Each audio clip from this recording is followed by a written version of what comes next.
Class 7 lesson number 8। Lesson का नाम है ईश्वर से अनुराग, अर्थात ईश्वर से प्यार। अनुराग का मतलब यहाँ पर प्यार, प्रेम है। आपने लोगों को पूजा पाठ करते हुए भजन कीर्तन या भगवान के लिए कीर्तन या कव्वाली गाते हुए चुपचाप ईश्वर के नाम का जाप करते हुए लोगों को देखा होगा। आपने यह भी गौर किया होगा कि उनमें से कुछ तो इतने भाव विभोर हो जाते हैं कि उनकी आंखों में आंसू आ जाते हैं। ईश्वर के प्रति ऐसा प्रेम भाव या गहरी भक्ति उन विभिन्न प्रकार के भक्ति और सूफी आंदोलनों की देन है जिनका 8वीं शताब्दी से जन्म होने लगा था। अर्थात ये जो सूफी और भक्ति आंदोलन है ये 8वीं शताब्दी से स्टार्ट हो गए थे समाज के अंदर। अब देखिए परमेश्वर का विचार। बड़े बड़े राज्यों के जन्म लेने से पहले, अर्थात उदय होने से पहले या जन्म लेने से पहले, अनेक अलग अलग समूहों के लोग अपने अपने देवी देवताओं की पूजा किया करते थे।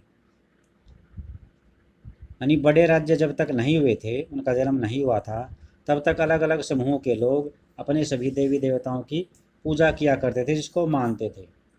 जब लोग नगरों के विकास और व्यापार और साम्राज्य के माध्यम से एक साथ आते गए, तब नए नए विचार विकसित होने लगे। अर्थात जब नगरों का विकास हुआ, वो चाहे फिर व्यापार का हुआ और साम्राज्यों के माध्यम से लोग जो हैं, कई लोग एक दूसरे के साथ आए, नए विचार पैदा होने लगे और इस बात को अच्छे विस्तृत रूप से स्वीकार किया जाने लगा कि सभी जीवधारी अपने अच्छे और बुरे काम करते हुए जीवन मरण और पुनर्जीवन के अनंत चक्रों से गुजरते हैं। इस बात का भी प्रचार किया जाने लगा कि अच्छे और बुरे कर्म हमें भोगते हुए पुनर्जीवन के अनंत चक्रों से हम गुजरते हैं। इस प्रकार ये विचार भी गहरे मन में बैठ गया कि सभी व्यक्ति जन्म के समय बराबर नहीं होते। यह भी माना जाने लगा कि सामाजिक विशेष अधिकार किसी ऊंचे परिवार या ऊंची जाति में पैदा होने के कारण मिलते हैं। और ये जो विषय था ये पांडित्यपूर्ण ग्रंथों का विषय था, अर्थात विद्वान लोगों का विषय था। अनेक लोग ऐसे विचारों के कारण बहुत बेचैन थे, इसलिए वे बुद्ध और जैनों के उपदेश की ओर उन्मुख हुए, उनकी तरफ आकर्षित हुए, जिनके अनुसार व्यक्तिगत प्रयासों से सामाजिक अंतर को दूर किया जा सकता है।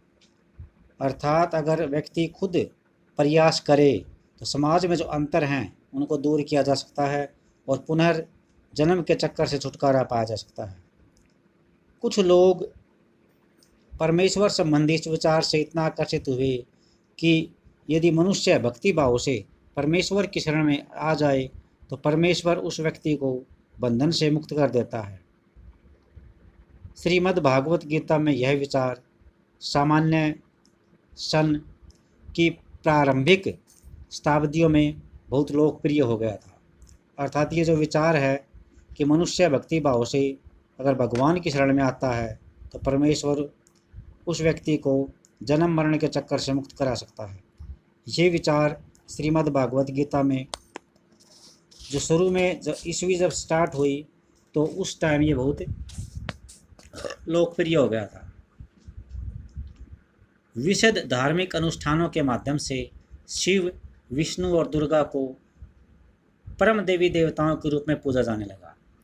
साथ साथ भिन्न भिन्न क्षेत्रों में पूजे जाने वाले देव व देवियों को शिव, विष्णु या दुर्गा का रूप माने जाने लगा।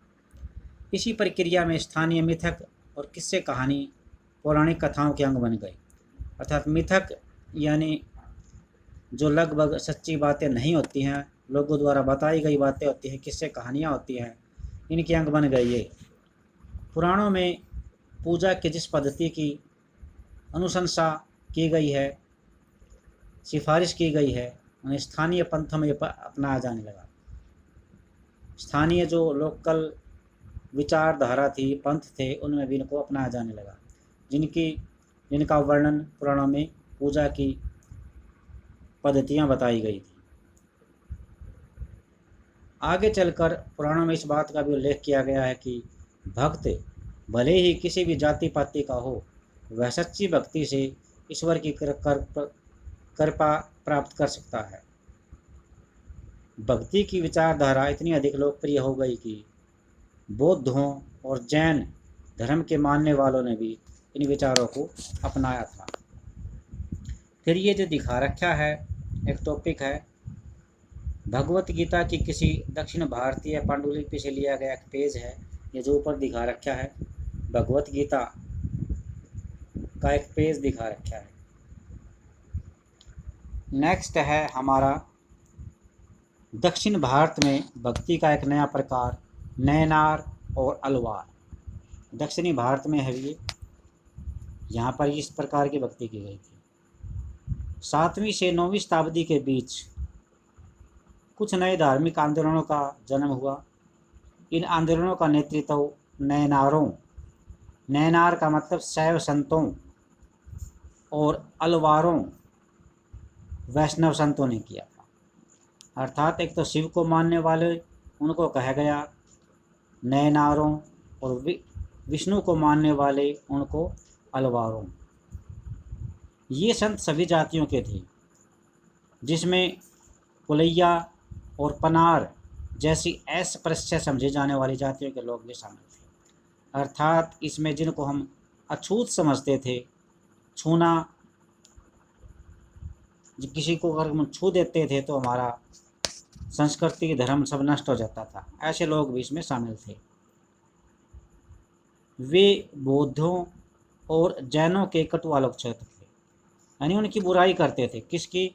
बौद्ध लोगों की और जैनों के बहुत बुराई करते थे, और शिव और विष्णु के प्रति सच्चे प्रेम को मुक्ति का मार्ग बताते थे।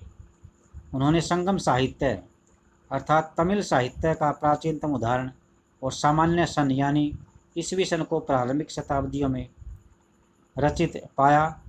उसमें जो प्यार समाया हुआ था और शूरवीरता के आदर्शों को अपनाकर भक्ति के मूल्य में उनका समावेश कर लिया था। नैनार और अलवार घुमक्कड़ साधु संत थे, घूमते रहते थे ये। वे जिस स्थान या गांव में जाते थे वहाँ के स्थानीय देवी देवताओं की प्रशंसा में सुंदर कविताएं रचकर उन्हें संगीतबद्ध कर दिया करते थे। अर्थात ये देवी देवताओं के बारे में कविताएं लिखते थे, रचना लिखते थे और इनको संगीत में पिरो दिया करते थे जिस भी गांव में जाते थे। अब आप देख सकते हैं 10वीं से 12वीं सदी के बीच में चोल और पांड्य राजाओं ने उन अनेक धार्मिक स्थलों पर विशाल मंदिर बनवा लिए जहाँ की संत कवियों ने यात्रा की थी। जहाँ ये संत और कवि घुमक्कड़ तो थे ये, तो इस प्रकार चोल और पांड्य राजाओं ने वहाँ पर मंदिर बनवा दिए। इस प्रकार भक्ति परंपरा और मंदिर पूजा के बीच गहरे संबंध स्थापित हो गए। यही वह समय था जब उनकी कविताओं का संकलन तैयार किया गया और इनके अलावा अलवारों तथा नैनार संतों की धार्मिक कहानियाँ भी लिखी गई, जीवनियाँ भी लिखी गई। आज हम भक्ति परंपरा के इतिहास लेखन में इन जीवनियों का स्रोत के रूप में उपयोग करते हैं। अब नैनार और अलवार के बारे में स्पेशल बता रखा है अभी। कुल मिलाकर 63 नैनार ऐसे थे जो कुम्हार, अस्पृश्य, कामगार, किसान, शिकारी, सैनिक, ब्राह्मण और मुखिया जैसी अनेक जातियों में पैदा हुए थे। अर्थात ये पहले ही बताया जा चुका है कि इसमें सभी वर्गों के लोग थे, नीचे वर्गों के लोग, नीची जाति के लोग और उच्च जाति के लोग। इसमें सबसे अधिक प्रसिद्ध जो थे अपार, सबंदर, सुंदराज और माणिक वसागर। उनके गीतों के 2 संकलन हैं, तेवरम और तिरुवाचकम। अब अलवार के बारे में बताया गया है। अलवार संत संख्या में 12 थे। वे भी भिन्न भिन्न प्रकार की पृष्ठभूमि से आए थे, अनेक समुदाय से आए थे। उनमें सबसे अधिक प्रसिद्ध कौन थे भी? पेरियालावर, उनकी पुत्री अंडाल तोंडरडिपोडी अलवार और नम्मालवार। उनके गीत जो हैं दिव्य प्रबंधम में संकलित हैं। तो ये है नैनार और अलवार के बारे में इम्पोर्टेंट पॉइंट्स। ये सारा का सारा इम्पोर्टेंट है भी। और ये आपको दिखा रखी है मणिक वसागार की एक कांस्य प्रतिमा। ये फिर एक भक्त और भगवान के बीच में मणिक वसागार की एक रचना है। इसमें लिखा हुआ है, मेरे हार्ड मास के इस घृणित पुतले में तुम आए जैसे यह कोई सोने का मंदिर हो। मेरे कृपालु प्रभु, मेरे विशुद्धतम रूप रत्न, तुमने मुझे सांत्वना देकर बचा लिया। तुमने मेरा दुख, मेरा जन्म मृत्यु का कष्ट और माया मोह हर लिया और तुमने मुझे मुक्त कर दिया। हे ब्रह्मानंद, हे प्रकाशमय, मैंने तुम्ही में शरण ली है और मैं तुमसे कभी दूर नहीं हो सकता। तो ये कवि ने अपना और भगवान के संबंध में वार्तालाप बताया है। तो आज हम यहीं तक पढ़ेंगे। नेक्स्ट अगला टॉपिक हमारा नेक्स्ट डे होगा। थैंक्स।